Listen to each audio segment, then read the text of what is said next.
Thank you for joining me. I hope all is going well for you. So tonight, again, we're going to pick up where we left off with It's a Part of Life. And we left off where Uncle Robert came and stopped by for a minute. And so now it's 2 months later. And we're going to check in with Marie and see what's going on. So Mike, Monica, and I had moved to South Jersey with his family. It was a small house, but somehow we all fit in there.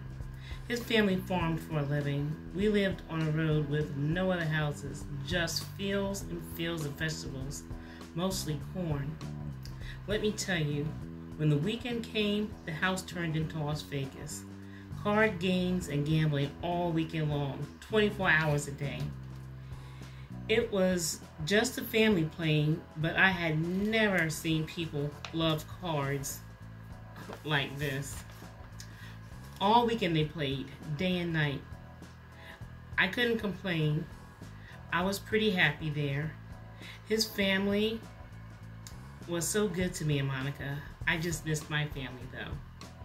There was a remedy for that too. My mom, dad, and Taz came to visit me often. Then some weekends we'd visit my parents also. Sometimes they'd move their card-a-thon. We all packed up and go to my parents' house and to their sons Robbie and his wife's house that lived right down the street from my family. Time was passing on and I was still having a problem with Mike being out too much for my taste. This night, I was sitting around here, playing it cool, waiting for this nigger to get in here so I could set his ass straight. You know, I'm not the type to complain or nag, just for the hell of it. But even his family had mentioned his being out too much, to both myself and to him. They were still playing cards and drinking. Monica had been put to bed. Rochelle, Mike's younger sister, and I were watching television, and I was silently counting the hours waiting for Mike to come in. Mike came strolling in like it was 2 o'clock in the afternoon. Instead, it was 2 in the morning. "Where have you been?" I asked. "Oh, at the gym." "I know it's late," he said. "That's a damn lie," I told him. What's your problem?" he asked. "You're the problem, but not for long if you keep this shit up," I told him. "What do you mean, not for long?" "Just what I said. Just go ahead and try me," I told him. "Look, Marie, watch your mouth. While I watch my mouth, you'd better watch everything you do. I really had about enough of this shit," I said. He just walked away like he was too tired to fuss. I didn't want to fuss anyway. If he'd stopped this shit, I wouldn't have to go through this. I got in bed while Mike was in the shower. When he came to bed, he had nothing to say, and believe me, neither did I. The following week went on as normal. Some days he came in on time, and others, usually the weekend, he'd come in whenever. "Mike, look, you're not here that much, and basically, you're not doing too great supporting us anyway. So I don't be a burden to your family or to you or slow you down from hanging out with whoever you're hanging out with. I'm going to be leaving here this coming Friday." "Marie, stop talking stupid. You're not going anywhere, especially not with my daughter," Mike said. "If you say so, Mike. I guess I'll keep trying to hang in there," I told him in a sarcastic way, just to shut his mouth. "Well, look, I'm going to bed," I told him. While coming upstairs behind me, he touched the back of my thigh. I wanted to kick him in his face, yet somehow I controlled myself. Remember, I told you Marie had a temper when you really got her going. Mike got in the bed, trying to talk sweet, just talking about his day, and asked what had Monica and I been up to all day. To be honest, I'm not in the mood to talk. I'm sleepy, I told him. "Okay, we'll talk and spend the day together tomorrow, even if it's Tuesday. I'll take the day off. How does that sound?" "That sounds good," I told him. I was drifting off to sleep when I felt him pull his hard body up against my back, and I do mean his hard body. He felt good even though I was upset and disappointed at how things were going. I didn't react to his body like I used to. I ignored him and I drifted off to sleep. Mike took the day off and we went into town for lunch.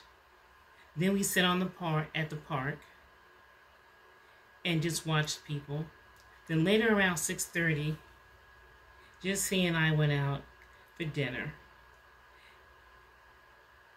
And his brother and his wife did join us. I did enjoy dinner because I liked the brother and his wife, and we had become very good friends. To be honest, when we got home, I was pretty tired, and so was he. Mike's sister had babysit Monica. Monica had already been put to bed, so I showered and headed for our bed to watch television and sleep. Mike came in about an hour later. He rubbed my behind, my thighs, my breast, and started rubbing my love mound. It felt good, even though I didn't want it to. I tried to ignore his touching me there, so I rubbed his arm. I guess as a distraction. Well, it wasn't working too well. I wanted to have sex with him, but not make love. So I spread my legs so he could really caress me there. I licked his nipples and rubbed his erect manhood. I have to admit, he was fine as hell and a pain in the ass. So he got on top of me and he entered my good wet stuff. The sex was good as usual, but after it was over, I was kind of empty feeling. Just sexually satisfied, but not emotionally satisfied. I almost wanted to cry because of the way I was feeling, or my lack of feelings. I was still leaving his ass the end of the week, though. Thursday night came around. It was around 6 o'clock that evening, and my folks pulled up. Mama, Alan, Aunt Kate, and Jet, and Taz. I was all packed and ready to leave. The only thing I had were some clothes for me and my baby. They came in and talked to Mike's family for a few minutes. His family understood what I was doing and why. They knew, as we said our goodbyes and kissed, and they said that they would be keeping in touch and they would be coming to visit us. But you know how it is. People say things and they don't really mean it. They don't mean any harm or to lie. But I guess it just seems the right thing to say at the time. Well, we left the little farmhouse and headed back home to the shore.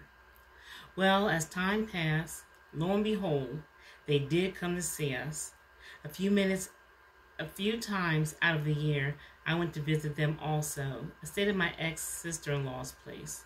She had left her husband and moved back home to South Jersey. It had been a year since I left Mike.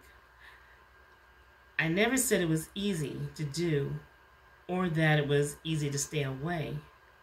I still missed him once in a while, even though he'd done me wrong. I was doing hair on the weekends, but it wasn't enough to support Monica and myself. I went on welfare to help out, and I was going to beauty culture school. The routine was I'd drop the baby off at the babysitter in the morning. Then I'd catch a ride or a cab to school. Then Mama would pick me up afterwards, and we'd pick up Monica from the babysitter. Sometimes I'd go to the store. Then we'd stop by. We'd stop by a grocery store or run by and see Aunt Kate. As usual, my allergies are killing my eyes. So anyway, I was thinking about filing for divorce. I was pretty sure by now Mike and I were not getting back together. We had this arrangement for him to pick up Monica from my aunt's whenever he wanted. He'd have her for Christmas week and 2 weeks in the summer. I dropped the baby off to my aunt's, and that was fine with me because I guess I really didn't want to see his black ass anyway. Come to think of it, maybe we were doing better without him. Anyway, life is moving on. Tomorrow was Friday, and I'd met this fine soldier. No, it's not the uniforms that attract me. When I met Donald, I had no idea he was in the military, but he asked me out, and I gave him my phone number. He was really a nice guy, just a good person all the way around. Good to me and Monica. He was always bringing things for her, little outfits, toys, or food.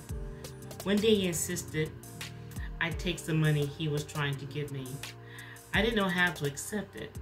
So, you want to take the money and you need to take the money, but you don't want the guy to think you're a certain type of way.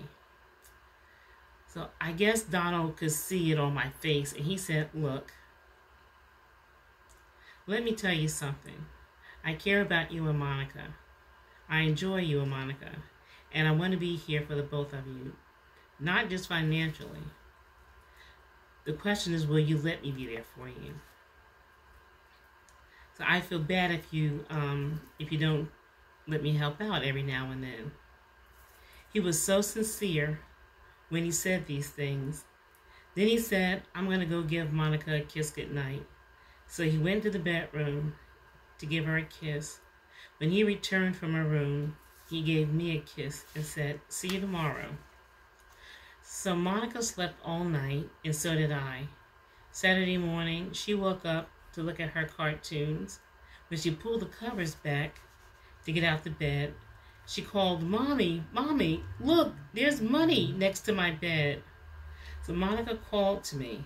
I went to see what she was talking about. That man had left $80 next to her bed. I know you're probably thinking, $80, that's not a lot of money. But it was a thought that got me.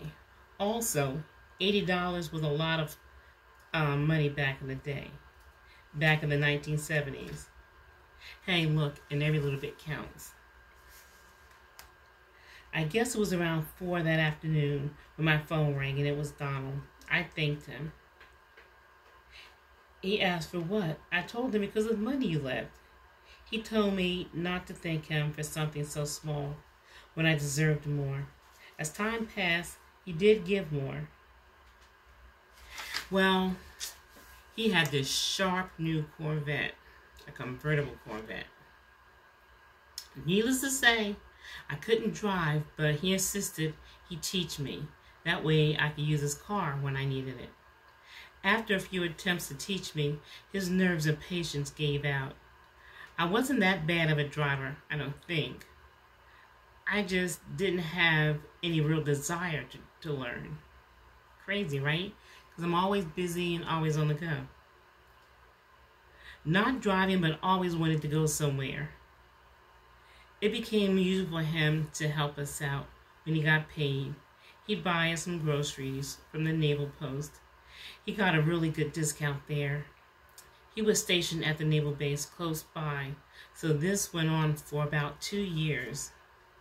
So one evening, a cousin and I went to visit Donald at his place. He wasn't expecting me, but when we arrived, I knocked on the door. He opened it without asking who was at the door. When he opened it, he seemed surprised to see me. There was a woman in his living room. She looked like something was going on before I showed up. Donald slid us out the door and asked my cousin to excuse us for a minute. He and I walked towards his car. We were arguing a bit because I could tell he was lying to me about who she was and what she was doing there. He started talking louder, which made me get a tad mad.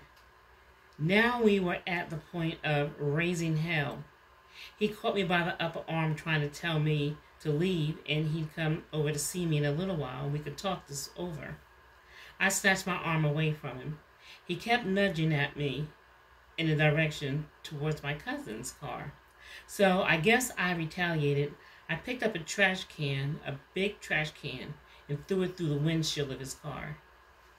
He was stunned and frozen. We were still there going at it. now raising hell about the big-ass trash can that had gone clean through his windshield and was laying on the front seat of his car. Somehow the police came and asked a few questions, and one of the military police said, "Well, you must have done something really wrong to get her so upset to throw something like this clean through your window. That takes a whole lot of strength and a whole lot of anger." The police asked me if I was okay. I answered yes. Then they asked if I'd like to be escorted to my vehicle, and figured I'd better say yes again because looking at the rage in Donald's eyes, while he stood there, now frozen, my cousin, her name is Claudia, ran over and grabbed me so we could get in her car and get away from there with the help of the police before he got over his shock. After Claudia and I got in her car, the two of us rode for a while so I could calm down. She had me laughing at how I had thrown that trash can through his windshield.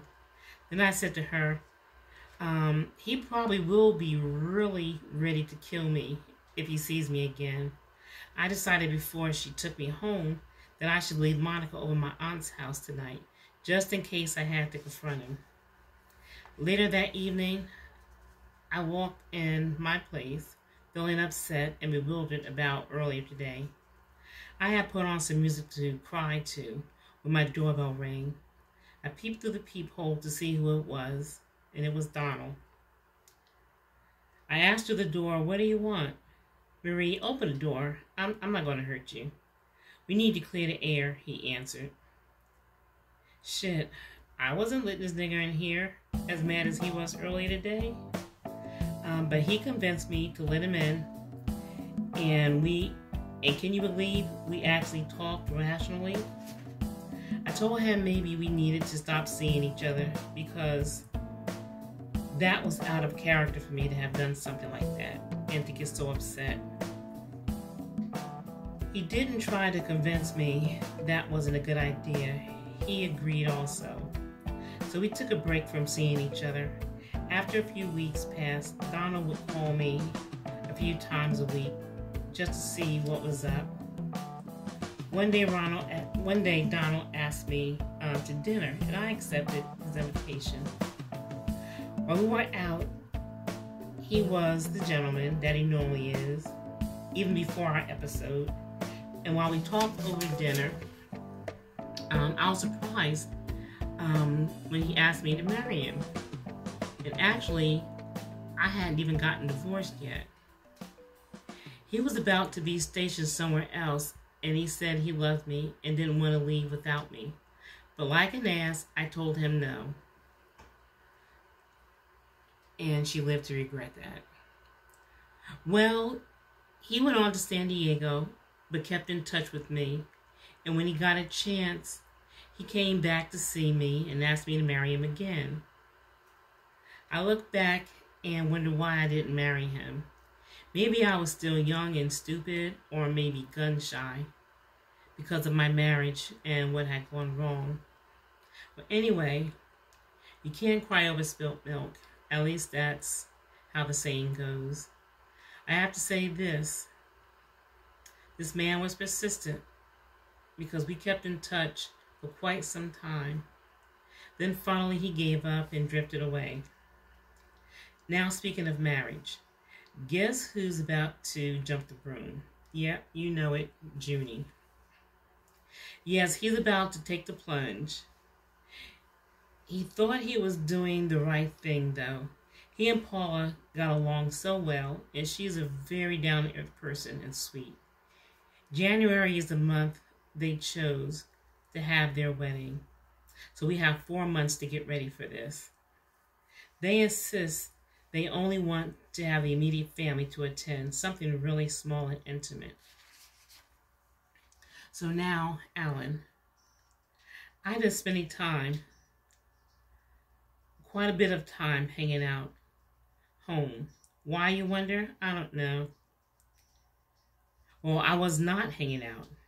I was hanging out, not spending enough time at home.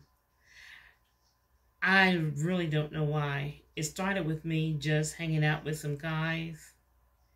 Then the time with them started growing. Sometimes I'm not hanging out with them. I'm just out, you know? I do admit I met this girl. We talked for a while that night. I told her I was married. The next time I went to this bar, it was about 2 or 3 weeks later, I happened to run into her again. I didn't make any effort to get her attention or start a conversation. I was at the other side of the bar, minding my own business, when she saw me. I just gave a hello wave. She came over to speak. So again, we said a few words. Then the chick bought me a drink and sat down next to me. Normally, I find this kind of a turn-off when a chick is the aggressor. Somehow, she did it kind of in a non-threatening way. Not like she was really trying to pick me up. During our conversation, I spoke of my wife and baby, but she kept talking about me. Before the night was over, we danced, and I knew her name, and her name was Debbie, a petite, cute little thing. And I tried to buy her a soda because she didn't drink. But somewhere in the back of my mind, I could see Trina and our baby, what they were probably doing right now, and what was probably going on at our home earlier this evening. And at the same time, the night was getting later and later. Look, Debbie, it was nice talking with you, but I better be heading home. Okay, I understand. Have a good night. Maybe we'll run into each other again sometime, Debbie said. I got up from the bar stool and headed for the door. I walked to my car, and as I put my car key in the lock, I thought about the girl I had just spent some time with in the bar. Then I headed off to my family.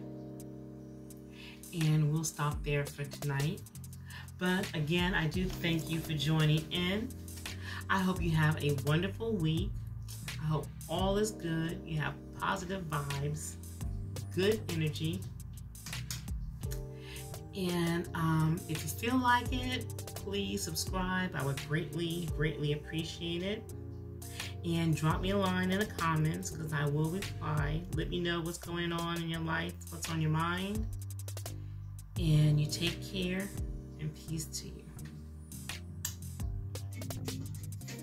Hi, I'm Onawa Kachina Pleasures. I hope you guys tune into my YouTube channel. Check out my series. Again, Onawa Kachina Pleasures. Thank you.